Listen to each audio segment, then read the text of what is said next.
حضرت امام ابو یوسف رحمت اللہ علیہ سے منقول ہے نقل متواتر سے کہ حضرت درس حدیث دے رہے تھے اور یہ حدیث بیان میں آئی کہ کان النبی صلی اللہ علیہ وسلم یحب الدبا، حضرت لوکی کدو پسند فرماتے تھے.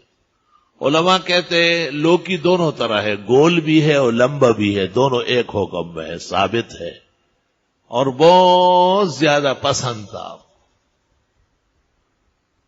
حضرت انس کہتے ہیں مجھے پسند نہیں تھا. ایک دن میں نے دیکھا کانا یتبع ویتبعہ فی القصع، آپ پلیٹ میں اس کے ٹکڑے تلاش کر رہے تھے. بس اس دن سے میرے دل میں محبت بیٹھ گئی. حضرت انس کے ہاں ہمیشہ لوکی بنتی تھی، کدو. ہمارے بعض مہمن برادریوں کے ہاں کدو شریف کہلاتا ہے اور جمعے کے دن کا خاص ڈش ہے. ہمارے ڈاکٹر صاحب ہے وہ کہتے ہیں گورے منگتے ہوئے کدو نے شریف جو پڑا ہے. میں نے کہا ان کے آباء و اجداد کی طرف سے جب ان پر دین کا غلبہ تھا تو یہ محترم کھانا اس زمانے سے معروف ہے. عجائب و غرائب ہے اس کے. کہتے دل کے بہت سارے امراض جو تقریباً لا علاج ہے اس کا علاج صرف کدو ہے. کدو ابال کے کھائے، کدو کے ٹکڑے کھائے، کدو کا شوربہ پیے، کدو کا مربع کھائے، کدو کھائے، یہاں تک کہ بیماری جڑ سے کٹ جاتی ہے. وہ ایک جاننے والا ایشیا کا سب سے ماہر قلب ڈاکٹر ہے.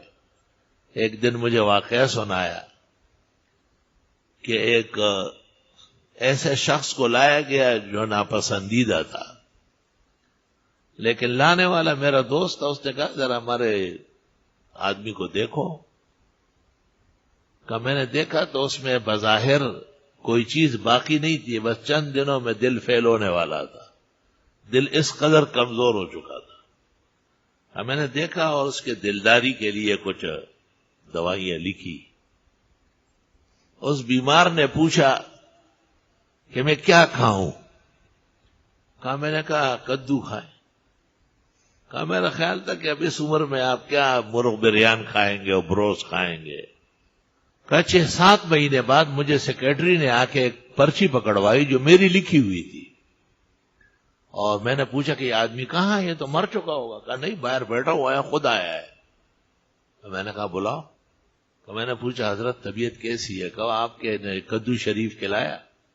اس وقت سے آج تک کوئی چیز سوائے کدو شریف کے نہیں کھایا. کہ میرے اوپر میرے رونگٹے کھڑے ہو گئے. میں نے کہا لا الہ الا اللہ محمد رسول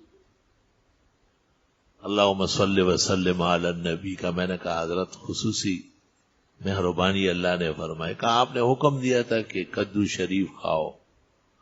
اور بھی کئی بیماروں کو میں جانتا ہوں جن کی دل کی حالت اللہ رب العالمین نے اس معمولی سے غذا سے جو پیغمبر اسلام صلی اللہ علیہ وسلم کا پسندیدہ ہے، اس سے بہت فائدہ نصیب فرمایا ہے. امام ابو یوسف نے جب یہ حدیث پڑھائی کہ آن حضرت صلی اللہ علیہ وسلم کو بہت پسند تھا تو حاضرین میں سے لوگ مختلف ہوتے ہیں. عجیب عجیب طبیعتیں لوگوں کی ہوتی ہے، یہ بھی نہیں سمجھتے کہ یہ بات کرنے کی ہے یا نہیں. ان میں سے ایک نے کہا کہ وَلَكِنِّي لَا أُحِبُّ، مجھے تو پسند نہیں ہے. فَصَلَّ السَّيْفَ، آپ نے تلوار اٹھائی اور اس نے کہا تُب وَإِلَّا لَأَقْتُلَنَّكَ، توبہ کرو نہ گردن تیری اتارتا ہوں. تو نبی کے مقابلے پہ اتر آتا ہے. پیغمبر پسند کرتے تھے، اگر آپ کو پسند نہیں ہے تو چپ رہو، خاموش رہو. اس کے اعلان کی کیا ضرورت ہے؟ علماء کہتے ہیں مشاکلہ سوری کفر کے قبیل میں سے. آدمی اپنی طبیعت پر رو لے کہ میں کیوں نبی سے دور ہوں اور میری طبیعت میں کیوں موافقت نہیں ہے، مخالفت ہے، تو اس کے اعلان کی کیا ضرورت ہے؟